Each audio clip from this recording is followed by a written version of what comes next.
ದಯವಿಟ್ಟು ಉಪಸಂಹಾರ ಮಾಡಿ. ಆವಾಗ ಬ್ರಹ್ಮದೇವರು ಉಪಸಂಹಾರ ಮಾಡಿದಾಗ ಇದ್ದಕ್ಕಿದ್ದಂತೆ ಎದುರಿಗೆ ಒಬ್ಬ ಹೆಣ್ಣು, ಕಪ್ಪಾದ ಹೆಣ್ಣು ಬರ್ತಾಳೆ, ಸಲಕ್ಷಣಯುತವಾದ ಹೆಣ್ಣೆ. ಬ್ರಹ್ಮದೇವರು ನೋಡುತ್ತಾರೆ, ಆಕೆಯೇ ಮೃತ್ಯು ದೇವತಾ. ಆಕೆಗೆ ಹೇಳುತ್ತಾರೆ, ನೀನು ಕಾಲ ಕಾಲಕ್ಕೆ ಯಾರನ್ನ ಅವರ ಶರೀರದಿಂದ ಬೇರು ಮಾಡಬೇಕೋ ಮಾಡು, ಆ ಕೆಲಸ ನೀನು ಮಾಡು ಅಂದಾಗ ಆಕೆ ಹೇಳುತ್ತಾಳೆ, ನನಗ್ಯಾಕಿಂಥ ಕೆಲಸ ಕೊಡ್ತಾ ಇದ್ದೀರಿ? ಯಾರು ಸತ್ತು ಹೋಗಿರ್ತಾರೋ ಅವರ ಪೈಕಿ ಅವರೆಲ್ಲ ಹತ್ತು ಪುಡಿ ಆಗ್ತಾರೆ, ಅವರ ಕಣ್ಣೀರು ನನಗೆ ತೊಂದರೆ ಕೊಡುತ್ತೆ, ಆದ್ದರಿಂದ ನಾನು ಕೊಲ್ಲಲ್ಲ ಅಂತಾಳೆ. ಆದರೆ ಬ್ರಹ್ಮದೇವರು ಹೇಳುತ್ತಾರೆ, ನಿನಗೆ ತೊಂದರೆ ಇಲ್ಲ, ನೀನು ಕೊಂದರೂ ನಿನಗೆ ಪಾಪವಿಲ್ಲ, ನನ್ನ ಮಾತಿನಂತೆ ಮಾಡು ಅಂತ ಹೇಳಿದಾಗ ತುಂಬ ಕಾಲ ತಪಸ್ಸು ಮಾಡಿ ಸಮಾಧಾನ ಆಗಿ ನಂತರ ಬ್ರಹ್ಮದೇವರ ವಾಕ್ಯದಂತೆ ಆಕೆಯೇ ಎಲ್ಲರನ್ನ ಕೊಲ್ಲುತ್ತಾ ಬೆಳ್ತಾಳೆ. ಹೀಗೆ ಮೃತ್ಯು ದೇವತಾ ಅಂತ ಒಬ್ಬರಿದ್ದಾರೆ ಎಂಬುದು ಪರಿಚಯ ಮಾಡಿಕೊಟ್ಟು ಆವಾಗ ಧರ್ಮರಾಜ ಕೇಳುತ್ತಾನೆ ವೇದವ್ಯಾಸ ದೇವರನ್ನು, ಸ್ವಾಮಿ,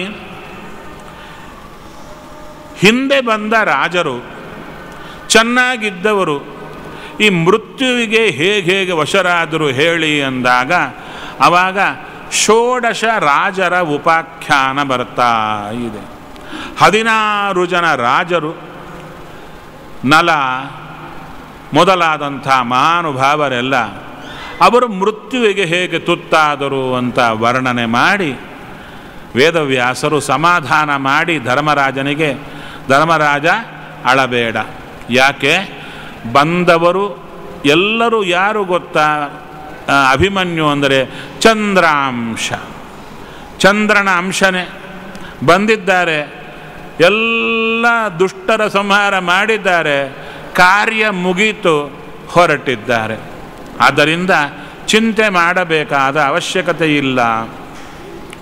ನಂತರ ಧರ್ಮರಾಜ ಆಲೋಚನೆ ಮಾಡ್ತಾ ಇದ್ದಾನೆ, ಇದು ಎಂಥ ಸಂದರ್ಭ? ಧರ್ಮರಾಜನನ್ನು ರಕ್ಷಣೆ ಮಾಡಿ ಅಂತ ಅರ್ಜುನ ಸಂಶಪ್ತಕರ ಜೊತೆಗೆ ಯುದ್ಧ ಮಾಡಲಿಕ್ಕೆ ಹೋದಂಥ ಸಂದರ್ಭ.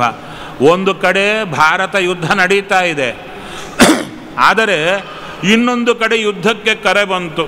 ಯಾರಿಗೆ? ಅರ್ಜುನನಿಗೆ. ಅಲ್ಲಿಗೆ ಹೋಗಿದ್ದಾನೆ ಈ ಯುದ್ಧ ಬಿಟ್ಟು. ಇಂಥ ಸಂದರ್ಭದಲ್ಲಿ ಅಭಿಮನ್ಯುವಿನ ವಧೆ ಆಗಿದೆ. ಅಷ್ಟರೊಳಗೆ ಕೃಷ್ಣಾರ್ಜುನರಿಬ್ಬರು ತಿರುಗಿ ಬರ್ತಾ ಇದ್ದಾರೆ. ಕೃಷ್ಣಾರ್ಜುನರು ತಿರುಗಿ ಬರ್ತಾ ಇದ್ದಾರೆ. ಅರ್ಜುನ ಕೇಳುತ್ತಾನೆ, ಆ ಬರುವಾಗ ನೋಡಿ, ಅದು ಎಂಥ ಒಂದು ಕೊಟ್ಟಿರ್ತಾನೆ ಭಗವಂತ. ಬರುವಾಗಲೇ ಅರ್ಜುನನಿಗೆ ಮನಸ್ಸಿನಲ್ಲಿ ದುಗುಡ ಶುರುವಾಗುತ್ತೆ. ನನ್ನ ಅಣ್ಣನಿಗೇನಾದರೂ ಆಯಿತಾ ಕೃಷ್ಣ? ಯಾರಿಗಾದರೂ ಏನಾದರೂ ಆಯಿತಾ? ಯಾಕೆ ನನಗೆ ಮನಸ್ಸಿನಲ್ಲಿ ತುಂಬ ತೊಂದರೆ ಆಗ್ತಾ ಇದೆ? ಆವಾಗ ಕೃಷ್ಣ ಹೇಳ್ತಾನೆ, ನೀವು ಅಣ್ಣನಿಗೇನಾಗಿರಲ್ಲ, ಏನೋ ಚಿಕ್ಕದು ಆಗಿರುತ್ತಷ್ಟೇ. ಚಿಕ್ಕದ್ದು ಯಾವುದೋ ಅಲ್ಲ, ಅಭಿಮನ್ಯು ಹೋಗಿದ್ದು. ಬರ್ತಾರೆ, ಬಂದ ಕೂಡಲೇ ಗೊತ್ತಾಗುತ್ತೆ ಅರ್ಜುನನಿಗೆ ಅಭಿಮನ್ಯು ಸತ್ತು ಹೋಗಿದ್ದಾನೆ ಅಂತ ಗೊತ್ತಾಗುತ್ತೆ. ಗೊತ್ತಾದ ಕೂಡಲೇ ತುಂಬ ದುಃಖ ಪಡಲಿಕ್ಕೆ ಶುರು ಮಾಡುತ್ತಾನೆ. ಸುಭದ್ರಾದೇವಿ ಅಳುತ್ತಾ ಇದ್ದಾಳೆ, ಕೃಷ್ಣ ಸಮಾಧಾನ ಮಾಡುತ್ತಿದ್ದಾನೆ. ಆವಾಗ ಅರ್ಜುನ ವಿಶೇಷವಾಗಿ ತಾನು ಪ್ರತಿಜ್ಞೆಯನ್ನು ಮಾಡುತ್ತಾ ಬರ್ತಾ ಇದ್ದಾನೆ. ಇಲ್ಲಿ ಹೇಳುತ್ತಾ ಇದ್ದಾರೆ, ಹೇಗೆ ಸತ್ತ ನನ್ನ ಮಗ ಅದನ್ನು ಹೇಳಿ ಅಂದಾಗ ಅವಾಗ ಹೇಳುತ್ತಾ ಇದ್ದಾರೆ, ಈ ಎಲ್ಲರೂ ಸೇರಿಕೊಂಡ್ರಯ್ಯ ನಿನ್ನ ಮಗನನ್ನ, ಯಾರ್ಯಾರು ಸೇರಿಕೊಂಡ್ರು, ಹೇಗೆ ಮಾಡಿದ್ರು ಅಂತ ಚೆನ್ನಾಗಿ ಹೇಳುತ್ತಾ ಬರ್ತಾ ಇದ್ದಾರೆ. ಅಯ್ಯ, ನಿನ್ನ ಮಗನನ್ನು ಒಳಗೆ ಹೋದವರನ್ನು ಷಡ್ರಥರು 6 ಜನ ಸೇರಿಕೊಂಡು ಒಬ್ಬನನ್ನು ಕೊಂದರು. ಆದ್ದರಿಂದ ವಿಶೇಷವಾಗಿ ನಾವು ಅಲ್ಲ, ನೀವೆಲ್ಲ ಇದ್ದೀರಿ, ಹುಡುಗ ಹೋಗ್ತಾ ಇದ್ದರೆ ಹಿಂದೆ ಹೋಗಿ ರಕ್ಷಣೆ ಮಾಡಬೇಕೋ ಇಲ್ವೋ? ನಮ್ಮನ್ನು ತಡೆದ ಜಯದ್ರಥ. ಯಾಕೆ? ರುದ್ರದೇವರ ವರಬಲ ಇತ್ತು, ನಮ್ಮನ್ನೆಲ್ಲ ತಡೆದ. ಅದಕ್ಕೆ ಒಬ್ಬನೇ ಅಭಿಮನ್ಯು ಸತ್ತು ಹೋದ ಅಂತ. ಆವಾಗ ಅರ್ಜುನ ವಿಶೇಷವಾಗಿ ಹೇಳ್ತಾ ಬರ್ತಾ ಇದ್ದಾನೆ, ನಾನು ನಾಳೆ ಸೂರ್ಯ ಅಸ್ತಮಯ ಆಗೋದರೊಳಗೆ ಈ ಜಯದ್ರಥನನ್ನು ಕೊಲ್ಲದೇ ಇದ್ದರೆ ಅಗ್ನಿ ಪ್ರವೇಶ ಮಾಡಿಬಿಡುತ್ತೇನೆ ಅಂತ. ಅಗ್ನಿ ಪ್ರವೇಶ ಮಾಡಿಬಿಡ್ತೇನೆ, ನನ್ನ ಗಾಂಡೀವ ಹಿಡ್ಕೊಂಡೇ ಅಗ್ನಿಯಲ್ಲಿ ಪ್ರವೇಶ ಮಾಡಿಬಿಡುತ್ತೇನೆ ಅಂದರು. ನಂತರ ವಿಶೇಷವಾಗಿ ಆ ಪ್ರತಿಜ್ಞೆಯನ್ನು ಮಾಡುವಾಗಲೇ ಅನೇಕ ಮಾತುಗಳನ್ನು ಮಾತಾಡುತ್ತಾನೆ ಅರ್ಜುನ. ಇಲ್ಲಿ ಹೇಳುತ್ತಾ ಇದ್ದಾರೆ, ಸತ್ಯಂಬ ಪ್ರತಿಜಾನಾಮಿ ಶ್ವೋ ಹಂತಾಸ್ಮಿ ಜಯದ್ರಥಂ. ನಾಳೆ ಜಯದ್ರಥನನ್ನು ಖಚಿತವಾಗಿ ಕೊಲ್ತೇನೆ. ಒಂದು ವೇಳೆ ನಾನು ಕೊಲ್ಲದಿದ್ದರೆ ಹೇಳ್ತಾ ಇದ್ದಾನೆ ವಿಶೇಷವಾಗಿ, ನಾನು ವಿಶೇಷವಾಗಿ ಅಗ್ನಿ ಪ್ರವೇಶ ಮಾಡುತ್ತೇನೆ ಅಂತ. ಸರಿ, ಇಹೈವಂಚ ಪ್ರವೇಕ್ಷ್ಯಾಮಿ ಜ್ವಲಿತಂ ಜಾತವೇದಸಂ ಗಾಂಡೀವ ಹಸ್ತೋ ರಾಜ್ಞಾಂ ಚ ಸಮಕ್ಷಂ ಪೃಥಿವೀಪತೆ. ಎಲ್ಲ ರಾಜರ ಸನ್ನಿಧಾನದಲ್ಲಿ ನಾನು ಅಗ್ನಿ ಪ್ರವೇಶ ಮಾಡಿಬಿಡ್ತೇನೆ. ನೋಡಿ, ಸತ್ತು ಹೋದಾಗ, ಮಗ ಸತ್ತು ಹೋದಾಗ ದುಃಖದಿಂದಿರಬೇಕು. ಪ್ರತಿಜ್ಞಾ ಮಾಡಿದ, ಶಂಖಧ್ವನಿ ಮಾಡುತ್ತಾ ಇದ್ದಾನೆ. ಇದು ಯಾವಾಗ ಆಗಿದ್ದು? ಯುದ್ಧದಲ್ಲೆಲ್ಲ ಎಲ್ಲ ಅವರವರ ಬಿಡಾರಗಳಿಗೆ ಹೋಗಿದ್ದಾರೆ, ಇರೋ ಸ್ಥಾನಗಳಿಗೆ. ಕೌರವರೆಲ್ಲ ಮಲಗ್ತಾ ಇದ್ದಾರೆ, ನಾಳೆ ಬೆಳಗ್ಗೆ ಯುದ್ಧ ಆಗಬೇಕು ಅಂತ. ಅವರು ಸಂತೋಷದಲ್ಲಿದ್ದಾರೆ, ಒಬ್ಬನನ್ನು ಕೊಂದುವು ಅಂತ. ಇಲ್ಲಿ ಪಾಂಡವರ ಕಡೆ ಎಲ್ಲರೂ ದುಃಖದಲ್ಲಿದ್ದಾಗ ಅರ್ಜುನನ ಶಪಥವನ್ನು ಕೇಳಿ ಎಲ್ಲರಿಗೂ ಸಂತೋಷ ಆಯಿತು. ನಾಳೆ ಒಬ್ಬ ಸಾಯ್ತಾನವ ದುಷ್ಟ ಅಂತ. ಅಷ್ಟೇ ಅಲ್ಲ, ಅರ್ಜುನ ತನ್ನ ಶಂಖಧ್ವನಿ ಮಾಡುತ್ತಾನೆ, ಕೃಷ್ಣನೂ ಶಂಖಧ್ವನಿ ಮಾಡುತ್ತಾನೆ. ಎಲ್ಲರೂ ಚೀರುತ್ತಾರೆ ಸಂತೋಷದಿಂದ. ಆಚೆ ಅವರು ಆಚೆ ಇದ್ದಾರೆ, ಇವರು ಈಚೆ ಇದ್ದಾರೆ. ನೀವು ಕುರುಕ್ಷೇತ್ರಕ್ಕೆ ಹೋದರೆ ಅಲ್ಲೊಂದು ಸರೋವರ ಬರುತ್ತೆ. ಆ ಸರೋವರದ ಹತ್ರ ನೀವು ಹೋದರೆ ಈಗಲೂ ಹೇಳುತ್ತಾರೆ, ಯುದ್ಧ ಕಾಲಕ್ಕೆ ಆ ಸರೋವರದ ಹತ್ರ ಎಲ್ಲರೂ ಸೇರ್ತಿದ್ರಂತೆ. ಯುದ್ಧ ಮುಗಿದ ಮೇಲೆ ಆ ಕಡೆಯವರು ಈ ಕಡೆಯವರು ಸೇರಿ ಆ ಸರೋವರ ಸುತ್ತು ಕೂತ್ಕೊಂಡು ಮಾತಾಡ್ತಿದ್ರಂತೆ. ನಾಳೆ ಯುದ್ಧ ಹೇಗೆ, ನೀವು ಹೇಗೆ ಬರ್ತೀರಿ, ಎಲ್ಲೆಲ್ಲಿ ಯುದ್ಧಕ್ಕೆ ಬರ್ತೀರಿ ಅಂತ ಪ್ಲ್ಯಾನಿಂಗ್ ಎಲ್ಲ ಅಲ್ಲೇ ಆಗ್ತಿತ್ತು ಅಂತ ಹೇಳ್ತಾಯಿದ್ರು. ಆ ರೀತಿಯಲ್ಲಿ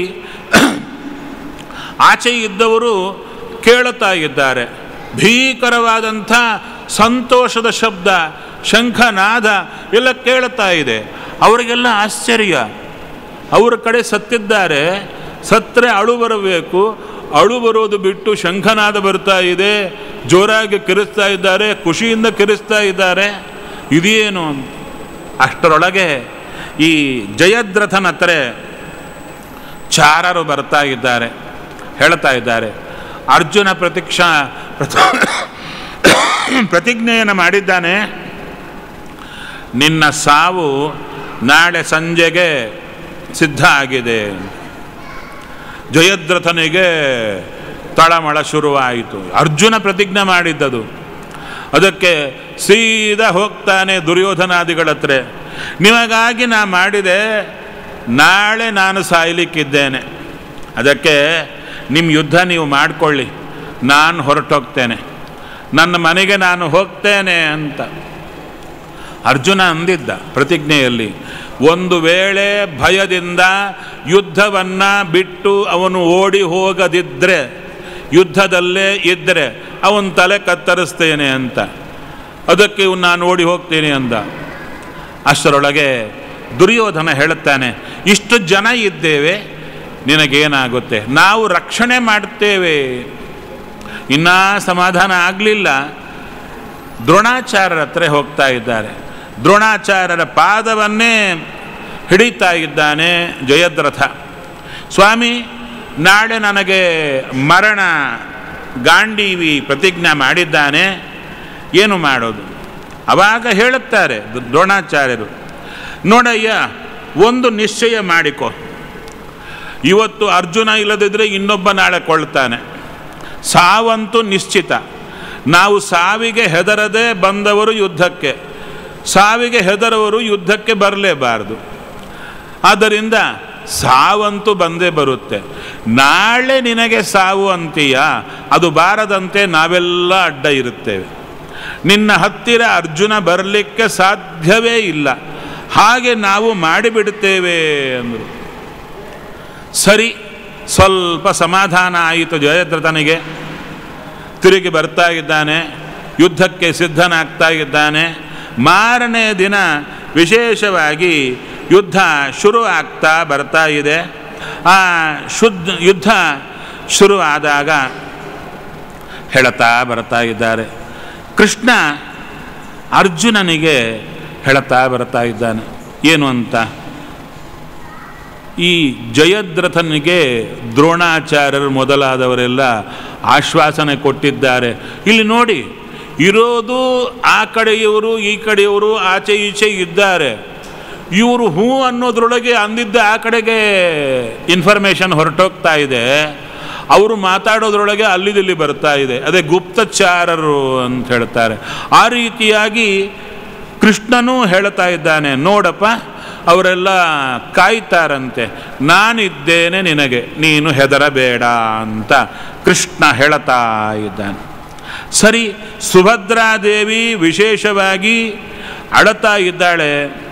ಕೃಷ್ಣ ಸಮಾಧಾನ ಮಾಡುತ್ತಾ ಇದ್ದಾನೆ. ಅಮ್ಮ, ಅಳಬೇಡ, ನಿನ್ನ ಮಗನನ್ನು ಕೊಂದವರನ್ನು ಯಾರನ್ನೂ ಬಿಡಲ್ಲ, ಎಲ್ಲರ ಸಂಹಾರ ಆಗುತ್ತೆ ಅಂತ ಕೃಷ್ಣ ಸಮಾಧಾನ ಮಾಡುತ್ತಾ ಇದ್ದಾನೆ. ಮಾಡಿದ ಮೇಲೆ ಇಲ್ಲೊಂದು ವಿಷಯ ನಡೆಯುತ್ತಾ ಇದೆ. ಏನು ಅಂದರೆ, ಕೃಷ್ಣ ನೋಡಿ, ಆ ಒಂದು ಅವರು ಇಳಿದುಕೊಳ್ಳುವಂಥ ಆ ಬಿಡಾರದಲ್ಲಿ ಕೃಷ್ಣ ಬಂದ ಮೇಲೆ ಅರ್ಜುನ ಕೃಷ್ಣನಿಗೆ ಹಾಸಿಗೆ ಹಾಕ್ಕೊಡುತ್ತಾನೆ. ಗಂಧ ಪುಷ್ಪ ಮಾಲೆಗಳು ಕೃಷ್ಣನಿಗೆ ಕೊಡುತ್ತಾನೆ. ಕೃಷ್ಣ ಆಶೀರ್ವಾದ ಮಾಡಿ, ಹೇ ಅರ್ಜುನ, ರಾತ್ರಿ ನೀನು ಮಾಡಬೇಕಾದ್ದನ್ನು ಮಾಡಿ ಮಲಗು. ಏನು ಮಾಡ್ತಿದ್ದ ಅರ್ಜುನ ದಿನಾಗಲೂ ರಾತ್ರಿ ಅಂತ ಅದಕ್ಕೆ ಹೇಳ್ತಾ ಇದ್ದಾರೆ. ದಿನಾಗಲೂ ರಾತ್ರಿ ರುದ್ರದೇವರ ಪೂಜಾ ಮಾಡುತ್ತಿದ್ದ, ಬಲಿಹರಣವನ್ನು ಅರ್ಜುನ ಮಾಡುತ್ತಿದ್ದ. ಹೇ ಅರ್ಜುನ, ಅದನ್ನು ಮಾಡು ಅಂತ ಹೇಳಿ, ನಂತರ ವಿಶೇಷವಾಗಿ ಸ್ವಪ್ನದಲ್ಲಿ ಕೃಷ್ಣ ಅರ್ಜುನನನ್ನು ಕೈಲಾಸಕ್ಕೆ ಕರ್ಕೊಂಡು ಹೋಗಿಬಿಡುತ್ತಾನೆ. ಕೈಲಾಸಕ್ಕೆ ಕರ್ಕೊಂಡು ಹೋಗಿ ರುದ್ರದೇವರ ಹತ್ರ ನಿಲ್ಲಿಸಿ ಅನುಗ್ರಹ ಕೊಡಿಸಿ ಪಾಶುಪತಾಸ್ತ್ರವನ್ನು ಪಡೆಯುವಂತೆ ಮಾಡುತ್ತಾನೆ. ಕರ್ಕೊಂಡು ಬರುತ್ತಾನೆ. ನಾಳೆ ಪ್ರಯೋಗ ಮಾಡಲಿಕ್ಕಾಗುತ್ತೆ, ನನಗೆ ಬೇಕು ಅಂತ ಹೇಳಿ ಕೃಷ್ಣ ಆ ರೀತಿಯಾಗಿ ಹೇಳಿದ ಮೇಲೆ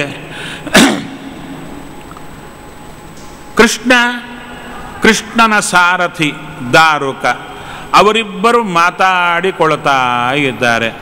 ಆ ಮಾತುಗಳು ಸ್ವಲ್ಪ ತುಂಬ ಚೆನ್ನಾಗಿವೆ. ಅದನ್ನು ಚೂರು ನೋಡಿ ಮುಂದಕ್ಕೆ ಹೋಗೋಣ. ದಾರುಕನಿಗೆ ಹೇಳ್ತಾ ಇದ್ದಾನೆ, ಅಂದರೆ ತನ್ನ ಬಿಡಾರಕ್ಕೆ, ತನ್ನ ಒಂದು ಕೊಠಡಿಗೆ ಕೃಷ್ಣ ಹೊರಟ ತನ್ನ ಸಾರಥಿಯ ಜೊತೆಗೆ ಮಾತಾಡುತ್ತಾ ಇದ್ದಾನೆ. ನಾಳೆ ಬೆಳಿಗ್ಗೆ ನನ್ನ ಕುದುರೆಗಳನ್ನು ಸಿದ್ಧ ಮಾಡಿ ಕರಕೊಂಡು ಬಾ, ಎಲ್ಲ ಸಿದ್ಧ ಆಗಿರಬೇಕು, ಅದರಲ್ಲಿ ಏನೇನಿರಬೇಕು ಅಂತ ಎಲ್ಲ ಹೇಳ್ತಾ ಇದ್ದಾರೆ. ನನ್ನ ಗರುಡಧ್ವಜ ಅದನ್ನು ಇಡು, ನನ್ನ ಚಕ್ರ ಶಂಖ ಗದ ಎಲ್ಲವನ್ನ ಇಡು. ಇಷ್ಟರವರೆಗೂ ಕೃಷ್ಣ ಹೇಳಿಲ್ಲ. ಯಾಕೆ?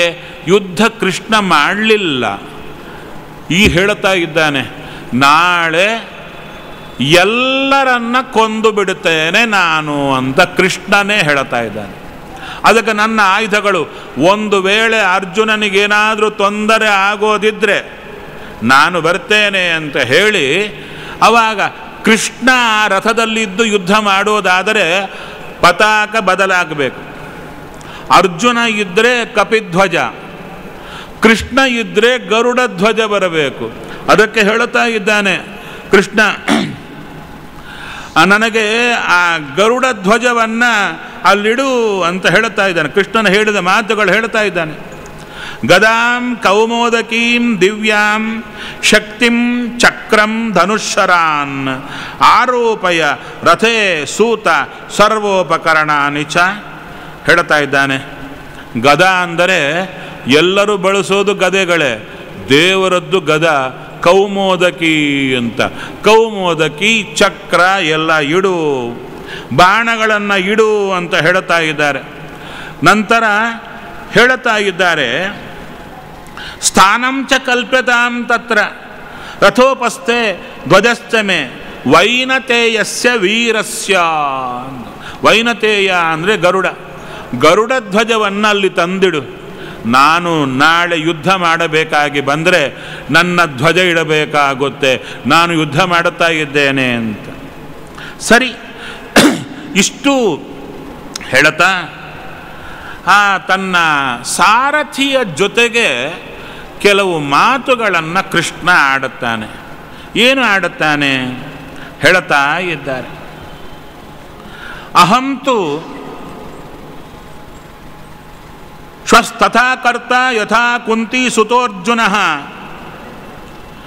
ಅಪ್ರಾಪ್ತೇ ಸ್ತಂ ಯಥಾದಿತ್ಯೇ ಹಂತ ಪಾಪಂ ಜಯಾದ್ರಥಂ. ನಾಳೆ ಅರ್ಜುನ ಎಂಥ ಪರಿಸ್ಥಿತಿಯಲ್ಲಿ ಜಯದ್ರಥನನ್ನು ಕೊಲ್ಲುವಂತೆ ನಾನು ಮಾಡಿಬಿಡುತ್ತೇನೆ ಅಂದರು. ಅವಾಗ ಸರಿ ಮಾಡ ಪದಕ್ಕೇನು ಅಲ್ಲಿ ಮತ್ತು ಪ್ರಶ್ನೆ ಏನು, ಅರ್ಜುನ ಅಂದರೆ ಅಂಥ ಪರಿ ನಿನಗೆ, ಅರ್ಜುನನಿಗಾಗಿ ಅಷ್ಟು ಮಾಡ್ತೀಯ ಅಂದರೆ ಹೇಳ್ತಾರೆ, ನಹಿದಾರ ನ ಮಿತ್ರಾಣಿ ನ ಪುತ್ರ ಜ್ಞಾತಯೋಪಿವ ನಾಣ್ಯ ಕಶ್ಚಿತ್ ಪ್ರಿಯತರೋ ಮರ್ತ್ಯ ಪಾರ್ಥಾತ್ ಧನಂಜಯಾತ್. ಹೇ ದಾರುಕ, ನನಗೆ ನನ್ನ ಹೆಂಡತಿಯರು, ಹೇಳ್ತಾ ಇದ್ದಾನೆ, ನನ್ನ ಹೆಂಡತಿಯರು, ಸ್ನೇಹಿತರು, ಮಕ್ಕಳು, ಬಂಧುಗಳು ಯಾರೂ ನನಗೆ ಅರ್ಜುನನಿಗಿಂತ ಪ್ರಿಯತಮರಾದವರು ಯಾರೂ ಇಲ್ಲಯ್ಯ. ಇದು ಅರ್ಜುನನ ಎದುರಿಗೆ ಕೃಷ್ಣ ಹೇಳಿದ್ದಲ್ಲ, ಪಕ್ಕದಲ್ಲಿ ಹೇಳಿದ್ದು, ಹಿಂದೆ ಹೇಳಿದ್ದು. ಅರ್ಜುನ ನನಗೆ ಬಹಳ ಬೇಕಾದವ. ಇನ್ನು ಒಂದು ಮಾತನ್ನು ಹೇಳುತ್ತಾರೆ, ವಿನಾ ಅರ್ಜುನಮಿಮಂ ಲೋಕಂ ಮುಹೂರ್ತಮಪಿ ದಾರುಕ ನೋತ್ಸಹೇ ವೀಕ್ಷಿತುಂ ಸೂತ ಸತ್ಯಮೇವ ಬ್ರವೀಮಿತೆ. ಅರ್ಜುನ ಇಲ್ಲದೆ ಈ ಲೋಕವನ್ನು ಒಂದು ಕ್ಷಣ ನೋಡಲಿಕ್ಕೂ ನನಗೆ ಇಷ್ಟ ಇಲ್ಲ. ಸತ್ಯ ಹೇಳುತ್ತಾ ಇದ್ದೇನೆ, ಅರ್ಜುನ ನನ್ನ ಜೊತೆಗೆ ಸದಾ ಇರಬೇಕು. ಅರ್ಜುನ ಇಲ್ಲದಿದ್ದರೆ ನಾನು ಕಣ್ಣು ತೆಗೆದು ಲೋಕ ನೋಡಲಿಕ್ಕೂ ನನಗಿಷ್ಟ ಇಲ್ಲ. ಈ ಮಾತನ್ನು ಚೆನ್ನಾಗಿ ಹೇಳುತ್ತಾ ಬರ್ತಾ ಇದ್ದಾರೆ. ಈ ಮಾತನ್ನೇ ನಮ್ಮ ಶೇಷದಾಸರು, ಮೊದಲು ಕಲ್ಲು ಶೇಷದಾಸರು ತಮ್ಮ ಸುಳಾದಿಗಳಲ್ಲಿ ಹೇಳುತ್ತಾರೆ, ಹೇ ಕೃಷ್ಣ, ಅರ್ಜುನ ಇಲ್ಲದಿದ್ದರೆ ಈ ಲೋಕವನ್ನು ನೋಡಲಿಕ್ಕಾಗಲ್ಲ ಅಂತ ಹೇಳ್ತಾ ಇದ್ದೀಯಲ್ವಾ, ಮತ್ತು ನೀನು ಯಾಕೆ ಅನುಗ್ರಹ ಮಾಡುತ್ತಾ ಇಲ್ಲ ಅಂತ ಆ ಶ್ರೀನಿವಾಸ ದೇವರ ಮುಂದೆ ಅವರು ತಮ್ಮ ಪ್ರಾರ್ಥನೆಯನ್ನು ಸಲ್ಲಿಸ್ತಾರೆ. ಇದೇ ಶ್ಲೋಕವನ್ನು ಹೇಳುತ್ತಾರೆ. ಸರಿ, ಇಷ್ಟೆಲ್ಲ ಆದ ಮೇಲೆ ಬೆಳಿಗ್ಗಾಯಿತು. ಧರ್ಮರಾಜನಿಗೆ ಇನ್ನೂ ಚಿಂತೆ ಬರ್ತಾ ಇದೆ. ಹೇಗೆ ಒಂದು ವೇಳೆ ಅರ್ಜುನ ಜಯದ್ರಥನನ್ನು ಕೊಲ್ಲಲಿಕ್ಕೆ ಆಗದಿದ್ದರೆ, ಅವರೆಲ್ಲ ಅಡ್ಡಿ ಬಿದ್ದರೆ ಅರ್ಜುನ ಸತ್ತು ಹೋಗ್ತಾನೆ. ಅವರು ಕೊಲ್ಲೋದಲ್ಲ, ಅರ್ಜುನನೇ ಅಗ್ನಿ ಪ್ರವೇಶ ಮಾಡಿಬಿಡ್ತಾನಲ್ಲ, ತಲೆ ಹಿಡ್ಕೊಂಡು ಕೂತಿದ್ದಾರೆ. ಯುದ್ಧ ಅಂದರೆ ಇನ್ನೊಬ್ಬರಿಂದ ಪೆಟ್ಟು ತಿನ್ನೋದು ಮಾತ್ರ ಅಲ್ಲ, ಟೆನ್ಷನ್ ಪಡೋದೇ ಯುದ್ಧ. ಆವಾಗ ಸಮಾಧಾನ ಮಾಡುತ್ತಾ ಇದ್ದಾನೆ ಕೃಷ್ಣ. ನಂತರ ವಿಶೇಷವಾಗಿ ಯುದ್ಧ ನಡೆಯುತ್ತಾ ಇದೆ. ಅರ್ಜುನ ಸಾತ್ಯಕಿಯನ್ನು ಧರ್ಮರಾಜನನ್ನು ನೋಡಿಕೋ, ನೀನು ಯುದ್ಧದಲ್ಲಿ ರಕ್ಷಣೆ ಮಾಡು, ನಾನು ಮುಂದಕ್ಕೆ ಹೋಗ್ತೇನೆ ಅಂತ ಹೋಗದ. ಯುದ್ಧ ನಡೀತಾ ಇದೆ. ಅಷ್ಟರೊಳಗೆ ಧರ್ಮರಾಜ ಸಾತ್ಯಕಿಗೆ ಹೇಳುತ್ತಾ ಇದ್ದಾನೆ, ಹೇ ಸಾತ್ಯಕೆ, ನೀನು ನಿನ್ನ ಗುರುವಾದ ಅರ್ಜುನ ಜೊತೆಗೆ ಹೋಗು. ಸಾತ್ಯಕಿಗೆ ಗುರು ಅರ್ಜುನ, ಯುದ್ಧ ವಿದ್ಯೆಯನ್ನು ಹೇಳಿಕೊಟ್ಟವ. ಅದಕ್ಕೆ ನೀನು ಅರ್ಜುನನನ್ನು ರಕ್ಷಣೆ ಮಾಡಲಿಕ್ಕೆ ಹೋಗು. ಸಾತ್ಯಕ್ಕೆ ಹೇಳುತ್ತಾನೆ, ನಾನು ಹೋಗ್ಲಿಕ್ಕಾಗಲ್ಲ, ಅರ್ಜುನ ಹೇಳಿದ್ದಾನೆ ನಿಮ್ಮ ರಕ್ಷಣೆ ಮಾಡಬೇಕಂತೆ. ಭೀಮಾದಿಗಳು ನನಗಿದ್ದಾರೆ, ರಕ್ಷಣೆ ಮಾಡಲಿಕ್ಕೆ ನೀನು ಹೊರಡು ಅಂತ ಕಳಿಸ್ತಾ ಇದ್ದಾರೆ. ಇಷ್ಟರೊಳಗೆ ಇದು ಕೇಳುತ್ತಾ ಇರುವಂಥ ಧೃತರಾಷ್ಟ್ರ ಅಳತಾ ಇದ್ದಾನೆ. ಅಯ್ಯೋ, ಜಯದ್ರಥನ ಸಾವು ಬರ್ತಾ ಇದೆಯಲ್ವಾ ಅಂತ.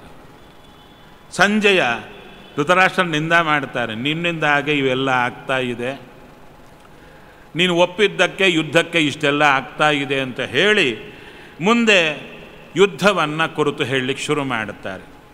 ಅಲ್ಲಿ ಮೊದಲು ಪದ್ಮವ್ಯೂಹವನ್ನು ಮಾಡಿದರು. ಈ ಪದ್ಮಗರ್ಭ ಶಕಟವ್ಯೂಹ ಅಂತ ಮಾಡುತ್ತಾ ಇದ್ದಾರೆ ದ್ರೋಣಾಚಾರ್ಯರು. ಸರಿ, ಅರ್ಜುನ ರಣರಂಗದಲ್ಲಿ ಪ್ರವೇಶ ಮಾಡುತ್ತಾ ಇದ್ದಾನೆ.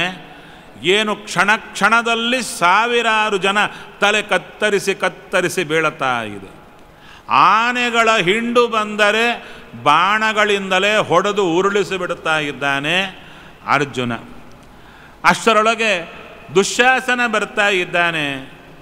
ದುಶ್ಯಾಸನನನ್ನು ಹೊಡೆದು ಕಳಿಸಿಬಿಟ್ಟ, ಓಡಿ ಹೋಗ್ತಾ ಇದ್ದಾನೆ. ನಂತರ ಅರ್ಜುನ ನೋಡುತ್ತಾ ಇದ್ದಾನೆ, ದ್ರೋಣಾಚಾರ್ಯರು ಅಡ್ಡಿ ಬರ್ತಾ ಇದ್ದಾರೆ. ಓಹೋ, ಅರ್ಜುನ ಈ ಜಯದ್ರಥನ ಹತ್ರ ಹೋಗ್ತಾ ಇದ್ದಾನೆ, ಸೈಂಧವನ ಹತ್ರ ಅಂತ ಅಡ್ಡಿ ಬಂದರು. ಸ್ವಲ್ಪ ಯುದ್ಧ ಮಾಡಿ ನಂತರ ಸೈನ್ಯದಲ್ಲಿ ಪ್ರವೇಶ ಮಾಡುತ್ತಾ ಇದ್ದಾನೆ ಅರ್ಜುನ. ನಂತರ ಶ್ರುತಾಯುಧ, ನಂತರ ಸುದಕ್ಷಿಣ ಅಂತ ಇಬ್ಬರನ್ನು ಸಂಹಾರ ಮಾಡುತ್ತಾ ಇದ್ದಾನೆ. ಸರಿ, ಇಷ್ಟ ಆದ ಕೂಡಲೇ ನೋಡಿ ಎಷ್ಟು ಚೆನ್ನಾಗಿದೆ. ದುರ್ಯೋಧನ ತಮಗಾಗಿ ಶ್ರಮಪಡುವಂಥ ದ್ರೋಣಾಚಾರ್ಯನ ನಿಂದನೆ ಮಾಡ್ತಾನೇ ಇದ್ದಾನೆ. ನಿಮಗೆ ಸರಿಯಾಗಿ ಯುದ್ಧ ಮಾಡಲಿಕ್ಕೆ ಬರುತ್ತೆ, ಆದರೆ ಮಾಡ್ತಿಲ್ಲ. ಯಾಕೆ? ನಿಮಗೆ ಒಳಗೊಳಗೆ ಅವರಂದರೆ ಪ್ರೀತಿ, ನಾನಂದರೆ ಇಲ್ಲ. ಈ ಹಲ್ಲು ಕಚ್ಚೋದು ಅಂತಿರುತ್ತಲ್ಲ, ಹಲ್ಲು ಕಡಿದು ಕಡಿದು ಕಡಿದು ಡೆಂಟಿಸ್ಟ್ ಹತ್ರ ಹೋಗಬೇಕಾಗ್ತಾ ಇರುತ್ತೆ. ಆ ಥರ ವ್ಯಕ್ತಿ ಯಾರು? ಒಂದು ದುರ್ಯೋಧನ. ಆವಾಗ ಸಮಾಧಾನ ಮಾಡ್ತಿದ್ದಾರೆ ದ್ರೋಣಾಚಾರ್ಯರು.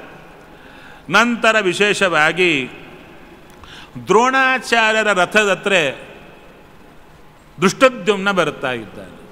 ದೃಷ್ಟದ್ಯುಮ್ನ ಹುಟ್ಟಿದ್ದೇ ದ್ರೋಣಾಚಾರ್ಯ ಸಂಹಾರಕ್ಕಾಗಿ. ಆ ಯುದ್ಧದಲ್ಲಿ ಒಮ್ಮೆಲೆ ದೃಷ್ಟದ್ಯುಮ್ನ ದ್ರೋಣಾಚಾರ್ಯ ರಥಕ್ಕೆ ಹಾರಿಬಿಡುತ್ತಾನೆ. ಆದರೆ ಅಷ್ಟರೊಳಗೆ ಏನೂ ಆಗಲ್ಲ. ದೃಷ್ಟದ್ಯುಮ್ನನ್ನು ಉಚ್ಚಾಟನೆ ಮಾಡಿ ಕಳಿಸಿಬಿಡ್ತಾರೆ ಅಲ್ಲಿಂದವರು. ಅಷ್ಟರೊಳಗೆ ಸಾತ್ಯಕಿ ಬರ್ತಾ ಇದ್ದಾನೆ. ಅರ್ಜುನನ ರಕ್ಷಣೆಗಾಗಿ ಸಾತ್ಯಕಿ ಬರ್ತಾ ಇದ್ದಾನೆ. ಸಾತ್ಯಕಿ ದ್ರೋಣಾಚಾರ್ಯರ ಜೊತೆಗೆ ಯುದ್ಧ ಮಾಡುತ್ತಾ ಇದ್ದಾನೆ. ಎಂಥ ಯುದ್ಧ ಅಂತ ವರ್ಣನೆ ಮಾಡುತ್ತಾರೆ. ಸಾತ್ಯಕಿ ದ್ರೋಣಾಚಾರ್ಯ ಜೊತೆಗೆ ಯುದ್ಧ ಮಾಡುತ್ತಾ ಇದ್ದರೆ ದ್ರೋಣಾಚಾರ್ಯ ಅಂದುಕೊಂಡ್ರಂತೆ ಅರ್ಜುನನಂತೆ ಯುದ್ಧ ಮಾಡುತ್ತಾ ಇದ್ದಾನಿವ, ಎಷ್ಟು ಚೆನ್ನಾಗಿ ಮಾಡುತ್ತಾ ಇದ್ದಾನೆ. ಯಾಕೆ? ಗುರು ಅರ್ಜುನನೇ ಸಾತ್ಯಕಿಗೆ. ದ್ರೋಣಾಚಾರ್ಯರೇ ಆಶ್ಚರ್ಯಪಡುವ ರೀತಿಯಲ್ಲಿ ಯುದ್ಧ ಮಾಡಿದ ಸಾತ್ಯಕಿ ಕೊನೆಗೆ ದ್ರೋಣಾಚಾರ್ಯರು ತಮ್ಮ ಮನಸ್ಸಿನಲ್ಲೇ ಹೊಗಳಿದರಂತೆ ಸಾತ್ಯಕಿ ಮಾಡುವ ಯುದ್ಧವನ್ನು ನೋಡಿ. ದೇವತೆಗಳು, ಬ್ರಹ್ಮಾದಿ ದೇವತೆಗಳು ಮೇಲಿಂದ ನೋಡುತ್ತಾ ಇದ್ದಾರೆ. ಸಾತ್ಯಕಿ ಮಾಡುವ ಯುದ್ಧವನ್ನು ನೋಡಿ ಅವರು ಆಶ್ಚರ್ಯ ಪಡ್ತಾ ಇದ್ದಾರಂತೆ. ದೇವತೆಗಳೆಲ್ಲ ಪುಷ್ಪವೃಷ್ಟಿಯನ್ನು ಮಾಡುತ್ತಾ ಇದ್ದಾರೆ. ಅದೆಷ್ಟು ವೇಗವಾಗಿ ಬಾಣಗಳು ಬಿಡುತ್ತಾ ಇದ್ದಾನೆ. ಅಷ್ಟರೊಳಗೆ ದ್ರೋಣಾಚಾರ್ಯರ ಕಡೆಯಿಂದ ದ್ರೋಣಾಚಾರ್ಯನ ರಕ್ಷಣೆ ಮಾಡಲಿಕ್ಕೆ, ಸಾತ್ಯಕಿಯನ್ನು ರಕ್ಷಣೆ ಮಾಡಲಿಕ್ಕೆ ಭೀಮ, ಧೃತರಾಷ್ಟ್ರ, ನಮ್ಮ ಧರ್ಮರಾಜಾದಿಗಳು ಎಲ್ಲರೂ ಬಂದು ಸಾತ್ಯಕಿಯನ್ನು ರಕ್ಷಣೆ ಮಾಡಿ ಕರ್ಕೊಂಡು ಹೋಗ್ತಾರೆ. ಇಷ್ಟರೊಳಗೆ ಅರ್ಜುನ ಹೇಳುತ್ತಾನೆ, ಕೃಷ್ಣ, ಸೂರ್ಯ ಮುಳುಗ್ಲಿಕ್ಕೆ ಶುರುವಾಗ್ತಾ ಇದ್ದಾನೆ, ನಾವು ಬೇಗ ಹೋಗಬೇಕು ಜಯದ್ರಥನ ಹತ್ರ. ಕೃಷ್ಣ ಅಂದ ಹೋಗೋಣ. ಅಷ್ಟರೊಳಗೆ ತುಂಬ ತಿರುಗಾಡಿ ಕುದುರೆಗಳಿಗೆ ತುಂಬ ಬಾಯಾರಿಕೆ ಆಗಿತ್ತು. ಅರ್ಜುನ ಕೃಷ್ಣನ ಕುದುರೆಗಳಿಗೆ. ಬರೇ ಇಲ್ಲಿ ನೋಡಿದರೆ ಒಬ್ಬರನ್ನೊಬ್ಬರು ಬಡ್ಕೊಂಬೋದಲ್ಲ, ಮೊದಲು ಬಡಿಯೋದೇ ಕುದುರೆಗಳನ್ನು. ರಥದಲ್ಲಿ ಯಾರು ಕೂತಿರ್ತಾರೆ ಅವರು ಕುದುರೆಗಳನ್ನು ಹೊಡೆದ್ರೆ ರಥ ಬೀಳುತ್ತೆ. ಚಕ್ರ ಕತ್ತರಿಸ್ತಾರೆ, ರಥ ಆ ಕುದುರೆಗಳನ್ನು ಸಾಯಿಸ್ತಾರೆ, ಧ್ವಜ ಕತ್ತರಿಸಿ ಹಾಕ್ತಾರೆ, ಧನುಸ್ಸು ಕತ್ತರಿಸ್ತಾರೆ. ಇದು ಯುದ್ಧದಲ್ಲಿ ಬರೋದು. ಅದಕ್ಕೆ ಆ ಕುದುರೆಗಳಿಗೆಲ್ಲ ಮೈ ತುಂಬ ಬಾಣಗಳು ಚುಚ್ಕೊಂಡ್ಬಿಟ್ಟಿವೆ. ಆದರೂ ಓಡ್ತಾ ಇವೆ, ಸುಸ್ತಾಗ್ತಾ ಇದೆ. ಅದಕ್ಕೆ ಅರ್ಜುನ ಅಂದ, ಕೃಷ್ಣ ಸ್ವಲ್ಪ ಕುದುರೆ ಕಡೆ ನೋಡಬಾರ್ದ ಅಂತ. ಕೃಷ್ಣ ಅಂದ, ಇದು ಏನು ಮನೆನ ಯುದ್ಧರಂಗ, ನೀನು ಕ್ಷಣ ಸುಮ್ಮನಿದ್ದರೆ ಅಲ್ಲಿ ನೋಡು ಹೇಗಿದ್ದಾರೆ ಅಂದರೆ ಎಲ್ಲರೂ ಸುತ್ತುವರಿತಾ ಇದ್ದಾರೆ. ಎರಡು, ಒಂದು ಅರ್ಜುನ ಒಳಗೆ ಬಂದರೆ ಕೊಂದು ಬಿಡುತ್ತಾನೆ, ಜಯದ್ರಥನ ಕೊಲ್ಲೋದಲ್ಲ ಎಲ್ಲರೂ ಕೊಲ್ತಾನೆ. ಅದಕ್ಕೆ ಬರಬಾರದು ಅಂತ ಎಲ್ಲರೂ ಅರ್ಜುನನ ಮೇಲೆ ಬರ್ತಿದ್ದಾರೆ. ಇಷ್ಟರೊಳಗೆ ಹೋಗಲಿಕ್ಕೆ ಕುದುರೆಗಳಿಗೆ ಆಗ್ತಾ ಇಲ್ಲ, ಬಾಯಾರಿಕೆ ಆಗ್ತಾ ಇದೆ. ಕೃಷ್ಣ ಅಂದ, ಇವುಗಳಿಗೆ ಸ್ನಾನ ಅಲ್ಲ, ಕುಡಿಲಿಕ್ಕೆ ನೀರಿಲ್ಲ, ಏನು ಮಾಡೋಣ? ನೋಡಿ ಕೃಷ್ಣ ಎಲ್ಲ ಗೊತ್ತಿದ್ದವ ಏನು ಗೊತ್ತಿಲ್ಲದವನಂತೆ ಮಾತಾಡ್ತಾನೆ. ಅವಾಗ ನೋಡಿ ಅದ್ಭುತವಾದ್ದಿದು ಹೇಳ್ತಾ ಇದ್ದಾರೆ. ಅರ್ಜುನ ಅಂದ, ನಾವು ನಿಂತ ಕಡೆಯೇ ನೀರಿದೆ ಅಂದ. ಅಲ್ರಿ, ನಾವು ಗೀಟರು ಎಲ್ಲ ಇಟ್ಟು ಚೆಕ್ ಮಾಡಿದ್ರು ಬೋರ್ ಹಾಕಿದಾಗ ನೀರಿರಲ್ಲ. ಹೌದು, ನೀರೇ ಬಿದ್ದಿಲ್ಲ ಅಂತೀವಿ. ಅಂಥದ್ದು ರಥದಲ್ಲಿ ಕೂತುಕೊಂಡು ಅರ್ಜುನ ಹೇಳಿದ, ಇಲ್ಲಿ ನೀರಿದೆ, ಏನು ಮಾಡ್ತೀಯ? ಒಂದು ಕ್ಷಣ ಕೃಷ್ಣ ಅಂದ. ಅಸ್ತ್ರ ತೆಗೆದ ಭೂಮಿಗೆ ಬಿಟ್ಟ. ಒಂದು ಕ್ಷಣದಲ್ಲಿ ದೊಡ್ಡ ಸರೋವರ ನಿರ್ಮಾಣ ಆಯಿತು. ಯುದ್ಧ ಭೂಮಿಯಲ್ಲಿ ಸರೋವರ ನಿರ್ಮಾಣ ನೋಡಿ ಹೇಳ್ತಾ ಇದ್ದಾರೆ. ಯುದ್ಧ ಭೂಮಿಯಲ್ಲಿ ಎಲ್ಲರೂ ದಂಗು ಬಡಿದು ನೋಡುತ್ತಾ ಇದ್ದಾರೆ, ಈ ಥರ ಕೆಲಸ ಯಾರೂ ಮಾಡಿಲ್ಲ ಅಂತ. ಆ ಸರೋವರದ ಸುತ್ತು ಬಾಣಗಳಿಂದ ಕಟ್ಟಡ ನಿರ್ಮಾಣ ಮಾಡುತ್ತಾ ಇದ್ದಾನೆ ಕ್ಷಣದಲ್ಲಿ. ಬಾಣಗಳಿಂದಲೇ ಕಂಬಗಳು, ಬಾಣಗಳಿಂದಲೇ ಮೇಲಿನ ಛತ್ತು, ಅದಕ್ಕೆ ದ್ವಾರ, ಎಲ್ಲ ಬಾಣದಿಂದಲೇ ನಿರ್ಮಾಣ ಮಾಡುತ್ತಾ ಇದ್ದಾನೆ. ಮಾಡಿ ಹೇಳುತ್ತಾ ಇದ್ದಾನೆ, ಕೃಷ್ಣ ನಾನು ರಥ ಇಳಿದು ನೆಲದ ಮೇಲೆ ನಿಲ್ತೇನೆ, ಯಾರು ಬರ್ತಾರೋ ನಾನು ನೋಡುತ್ತೇನೆ, ನೀನು ಕುದುರೆಗಳನ್ನು ನೀರು ಕುಡಿಸು ಅಂತಾನೆ. ಕೃಷ್ಣ ಅಂತಾನೆ, ಆಯಿತು ಅಂತ. ನೋಡಿ ಅರ್ಜುನ ಭೂಮಿಯ ಮೇಲೆ ನಿಂತಿದ್ದಾನೆ. ಎಲ್ಲರೂ ಆನೆಗಳು, ಕುದುರೆಗಳು, ರಥಗಳ ಮೇಲೆ ಸುತ್ತುವರಿತಾ ಇದ್ದಾರೆ. ಇಡೀ ಸೈನ್ಯವೆಲ್ಲ ಬರ್ತಾ ಇದೆ, ಮಹಾರಥರೆಲ್ಲರೂ ಬರ್ತಾ ಇದ್ದಾರೆ. ಅರ್ಜುನನ ಮೇಲೆ ಬಾಣದ ಮಳೆ ಸುರಿಸ್ತಾ ಇದ್ದಾರೆ. ಒಬ್ಬನೇ ಅರ್ಜುನ ಹೇಳ್ತಾ ಇದ್ದಾರೆ. ಅರ್ಜುನನ ಪರಾಕ್ರಮ ಎಂಥದ್ದು ಅಂದರೆ, ಒಬ್ಬ ನೆಲದ ಮೇಲೆ ನಿಂತಾಗ ಎಷ್ಟು ಲಕ್ಷಾಂತರ ಜನ ಸುತ್ತುವರೆದರೆ ಹೆದರುತ್ತಾ ಇಲ್ಲ. ಸುಲಭವಾಗಿ ಎಲ್ಲರ ಬಾಣಗಳಿಗೂ ಉತ್ತರ ಕೊಡುತ್ತಿದ್ದಾನೆ. ಯಾರು ಏನು ಆಯುಧ ಪ್ರಯೋಗ ಮಾಡಿದರೆ ಮಧ್ಯದಲ್ಲೇ ಕತ್ತರಿಸ್ತಾ ಇದ್ದಾನೆ. ಕೃಷ್ಣ ಪ್ರಶಾಂತವಾಗಿ ಇಳಿದು ಆ ಕುದುರೆಗಳನ್ನು ಕರ್ಕೊಂಡು ಹೋದ. ಕೃಷ್ಣನಿಗೆ ಒಂದು ಬಾಣ ಬಡಿಯದಂತೆ ಬಾಣದ ಪಂಜರವನ್ನೇ ಮಾಡಿದ್ದಾನೆ ಅರ್ಜುನ. ಒಳಗೆ ಆ ಕುದುರೆಗಳನ್ನೆಲ್ಲ ತೊಳೆದ ಕೃಷ್ಣ, ಅದರ ಬಾಣಗಳೆಲ್ಲ ತೆಗೆದ, ಚೆನ್ನಾಗಿ ಆಹಾರ ಕೊಟ್ಟ, ಸ್ನಾನ ಮಾಡಿಸಿದ, ನೀರು ಕುಡಿಸ್ತಾ ಇದ್ದಾನೆ. ಎಷ್ಟರ ಮಧ್ಯೆ ಸುತ್ತು ಬಾಣಗಳ ಯುದ್ಧ ವಿಶೇಷ ನಡೀತಾ ಇದೆ. ಅರ್ಜುನ ಒಂದು ಬಾಣ ಬೀಳದೆ ಎಲ್ಲರನ್ನ ತಡಕ್ತಾ ಇದ್ದಾನೆ. ಎಲ್ಲರೂ ಅಂದುಕೊಳ್ತಾ ಇದ್ದಾರಂತ ರಾಜರೆಲ್ಲ, ಇಂಥದ್ದು ನಾವು ನೋಡಿಲ್ಲ. ಯುದ್ಧ ಮಧ್ಯದಲ್ಲಿ ಕುದುರೆಗಳಿಗೆ ನೀರು ಕುಡಿಸಲಿಕ್ಕೆ ಇಂಥ ವಿಚಿತ್ರವನ್ನು ಮಾಡ್ತಿದ್ದಾನೆ. ಒಬ್ಬ ನಿಂತಿದ್ದಾನೆ, ಆ ಒಬ್ಬನನ್ನು ನಾವು ಏನು ಮಾಡಿಕೊಳ್ಳಿಕ್ಕಾಗ್ತಾ ಇಲ್ಲ ಅಂತ ಎಲ್ಲರೂ ಆಶ್ಚರ್ಯಪಡ್ತಾ ಇದ್ದಾರೆ. ದೇವತೆಗಳು ನೋಡುತ್ತಿದ್ದಾರಂತೆ, ಎಂಥ ಕರ್ಮ ಇದು. ಮುಗೀತು. ಕೃಷ್ಣ ಅಂದ, ಚೆನ್ನಾಗಾಯ್ತಪ್ಪ, ಕುದುರೆಗಳಿಗೆಲ್ಲ ನೀರು ಕುಡಿಸಿದೆ ಅಂತ ಕುದುರೆಗಳನ್ನು ತಂದು ಕಟ್ಟಿದ, ಅರ್ಜುನ ಏರಿದ ಮತ್ತು ಯುದ್ಧಕ್ಕೆ ನಡೆದ ಅಂತ ಈ ಒಂದು ದ್ರೋಣ ಪರ್ವದಲ್ಲಿ ಅರ್ಜುನ ತೋರಿದಂಥ ಅದ್ಭುತವಾದ, ಈಗಲೂ ಆ ಸರೋವರ ಇದೆ ಕುರುಕ್ಷೇತ್ರದಲ್ಲಿ, ಆ ಸರೋವರವಿದೆ. ನಂತರ ವಿಶೇಷವಾಗಿ ದುರ್ಯೋಧನ ಅಡ್ಡಿ ಬರ್ತಾ ಇದ್ದಾನೆ ಅರ್ಜುನನಿಗೆ. ಆವಾಗ ಹೇಳುತ್ತಾ ಇದ್ದಾರೆ, ಹೇ ಅರ್ಜುನ, ಇವನು ಮಾಡಿದ್ದೆಲ್ಲ ಮರೆತೀಯ, ಹೊಡಿ ಅಂತ ಹೇಳಿದಾಗ ಅವನ ನಾನಾ ರೀತಿಯಲ್ಲಿ ಹಿಂಸೆ ಕೊಟ್ಟು ಓಡಿ ಹೋಗುವಂತೆ ಮಾಡುತ್ತಾ ಇದ್ದಾನೆ. ಸೈಂಧವನ ಕಡೆಗೆ ಅರ್ಜುನ ಮುನ್ನಡೆ ಮಾಡುತ್ತಾ ಇದ್ದಾನೆ. ಅಷ್ಟರೊಳಗೆ ವಿಶೇಷವಾಗಿ ಭೂರಿಶ್ರವ ಮೊದಲಾದಂಥ 8 ಮಹಾರಥರು ಏಕಕಾಲದಲ್ಲಿ ಅರ್ಜುನನ ಮೇಲೆ ಬರ್ತಾ ಇದ್ದಾರೆ. ಎಲ್ಲರಿಗೂ ಉತ್ತರ ಕೊಡುತ್ತಾ ಇದ್ದಾನೆ. ನಾವು ಸ್ವಲ್ಪ ಯುದ್ಧರಂಗದಲ್ಲಿ ಇಲ್ಲ, ಇಲ್ಲೇ ಇದ್ದೀವಿ. ಒಂದು ಸಲ ಅಲ್ಲಿಗೆ ಹೋಗಿಬಿಟ್ರೆ ಆ ಟ್ರಾನ್ಸಲ್ಲಿ ಇದ್ದರೆ ಚೆನ್ನಾಗಿರುತ್ತೆ. ಏನು ಅಲ್ಲಿ ಯುದ್ಧದಲ್ಲಿ ನಾವು ಯುದ್ಧ ಮಾಡಬೇಕಾಗಿಲ್ಲ, ನಿಂತಿದ್ರೆ ಸತ್ತೋಗ್ತೀವಂತೆ, ಅಷ್ಟು ಟೆನ್ಷನ್ ಆಗ್ತಾ ಇರುತ್ತೆ. ಏನು ಬಾಣಗಳ ಮಳೆ, ಬಾಣ ಅಂದರೆ ಒಂದು ಬಿದ್ದರೆ ಇಲ್ಲಿ ಬಿದ್ದರೆ ಹೊರಗೆ ಬರಬೇಕು, ಆ ಥರ ಶಾರ್ಪ್ ಇರುತ್ತೆ. ಅಂಥದ್ದು ಮಳೆ ಸುರಿಯುತ್ತಾ ಇದೆ ಬಾಣಗಳದ್ದು. ಅದರ ಮಧ್ಯೆ ಯುದ್ಧ ಮಾಡುತ್ತಾ ಇದ್ದಾರೆ. ಭೂರಿಶ್ರವ ಮೊದಲಾದಂಥ 8 ಜನರ ಜೊತೆಗೆ ಯುದ್ಧ ಮಾಡುತ್ತಾ ಇದ್ದಾರೆ. ಸರಿ, ಇಷ್ಟರೊಳಗೆ ದ್ರೋಣಾಚಾರ್ಯರು ಧರ್ಮರಾಜನ ಜೊತೆಗೆ ಯುದ್ಧ ಮಾಡುತ್ತಾ ಇದ್ದಾರೆ. ಧರ್ಮರಾಜನ ಪರಾಜಯ ಆಗ್ತಾ ಇದೆ. ಧರ್ಮರಾಜನನ್ನು ರಕ್ಷಣೆ ಮಾಡಿ ಕರ್ಕೊಂಡು ಹೋಗ್ತಾ ಇದ್ದಾರೆ.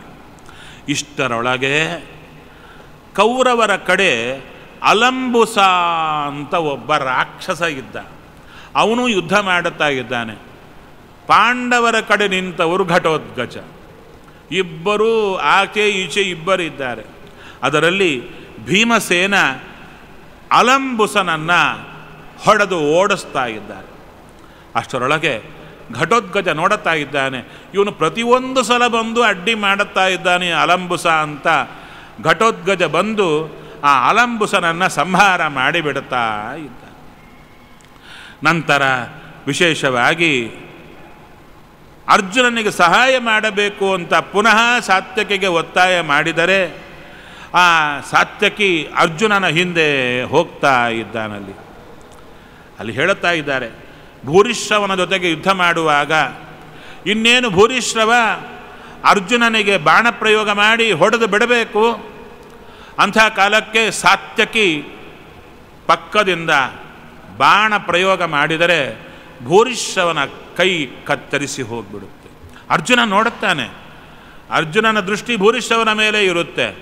ತಾನು ಬಾಣ ಪ್ರಯೋಗ ಮಾಡೋದ್ರೊಳಗೆ ಆತನ ಕೈ ಕತ್ತರಿಸೋಯ್ತಲ್ಲ ಹೇಗೆ ಅಂತ ನೋಡಿದರೆ ಹಿಂದೆ ಸಾತ್ಯಕ್ಕೆ ನಿಂತಿದ್ದಾನೆ. ತುಂಬ ಖುಷಿಯಾಗುತ್ತೆ ಅರ್ಜುನನಿಗೆ. ಬಾರಯ್ಯ ಅಂತ ಕರ್ಕೊಂಡು ಹೋಗ್ತಾರೆ. ನಂತರ ವಿಶೇಷವಾಗಿ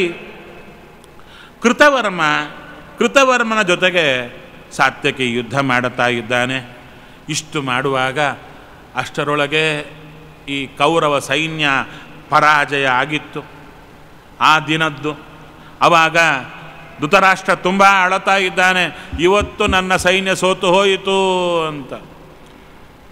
ಅದಕ್ಕೆ ಸಂಜಯ ನಿಂದ ಮಾಡುತ್ತಾ ಇದ್ದಾನಂತೆ, ನಿನ್ನಿಂದಾಗಿ ಸಜ್ಜನರು ಸಾಯ್ತಾ ಇದ್ದಾರೆ ಅಂತ ಹೇಳಿ ನಂತರ ಕೃತವರ್ಮರ ಪರಾಕ್ರಮವನ್ನು ಚೆನ್ನಾಗಿ ವರ್ಣನೆ ಮಾಡುತ್ತಾ ಇದ್ದಾರೆ.